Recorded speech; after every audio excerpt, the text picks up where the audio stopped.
Ako po si Kevin Pilimon Atole o mas listado sa Noy Noy. Tapos ako po ang pantulong akit ni tatay.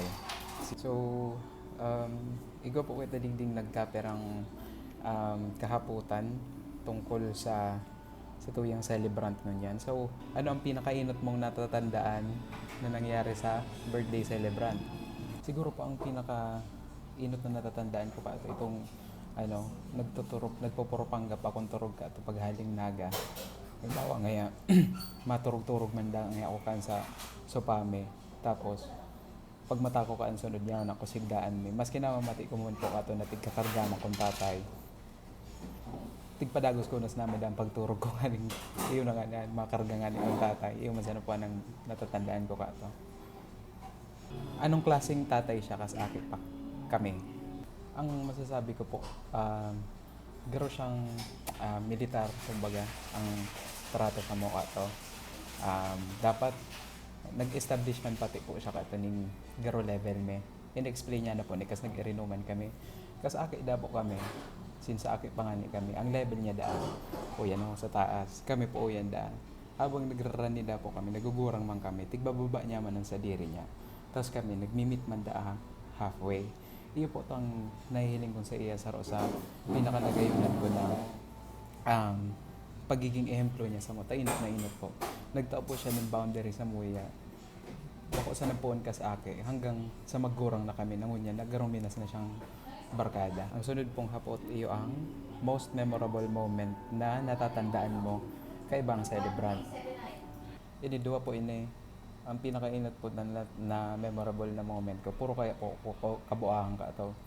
Pinakainat po itong tig shotgun ko sa likod si Manny Boy sa Panduame. Tapos nagchichesid ng tatay. Hinapag niya po ko ka ito pababa sa may dyan sa may imbornal. Kundi dahil niya man po ko nahapag ka to. Kundi nagdiretso po ko ka to ka lola me. Tapos pag uli ko ka to hapon, may mga dara kong prutas. So mo grabing kasalan sa mundo. Tapos ang panganduha po kaning memorable kong moment. Itong tinago ko po so tagiktik ti tatay na tigpapang ula sa mukha sa aki pakmita. Inot na inot, habo ko man kumakulgan, panganduha malanit po talaga kaya itong maray, karalaba pati tapos ka horib isa na di, makulog po talaga ito pag minatama sa libot. Iyon masana po ang kabuahan ko. Pero duman naman kita sa good side, sa good na memorable moment ko kay tatay. Siguro ito pong every time na tigahatod niya ako ka panaga. Grabe mga istoryahan ka permi pag nagruruta po siya. Yun nga po, nganing iwas da po sa tungka. Di ko para kaulay niya ako ka atong college pa ako.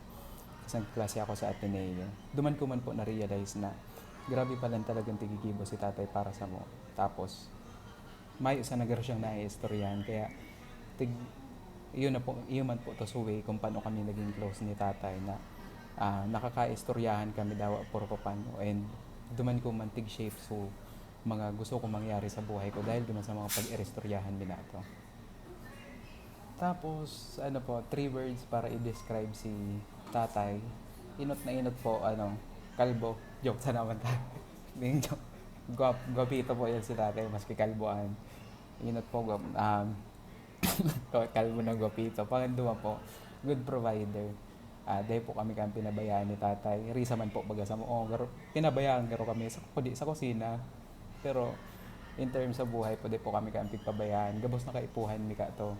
Igtatawan ni tatay, mas iggarumayo na mata da sa iya. Tapos pangantulo po, sweet lover. Iyo po ang nahiling ko sa iya kay mama. Pigaagi niya na po permi sa suba. Arami po kung paano man siya magpadaba sa bako sana sa magturugang. Pero lalo na po kay mama.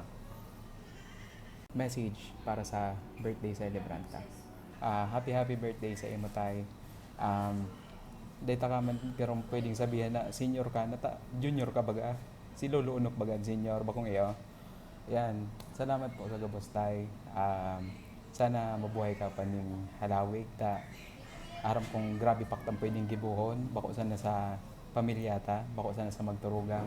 Bako sa nang inom. Meron daw anong pwedeng gibuhon ta pag nakaod. Baga nga kami magturugan kay di bali nang magbulang-bulang basta maglawig pa ang buhay. Yes naman po ang gusto kong sabihin sa imo tayo. Tapos salamat po maray sa gabos.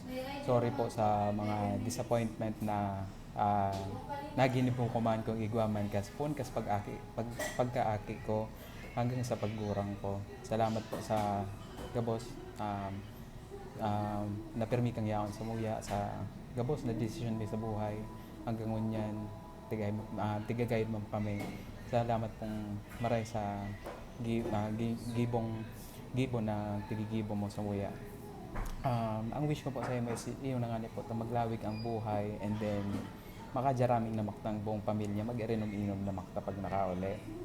Tapos, iyo masana tayo. Love you. Ingat po, Perme.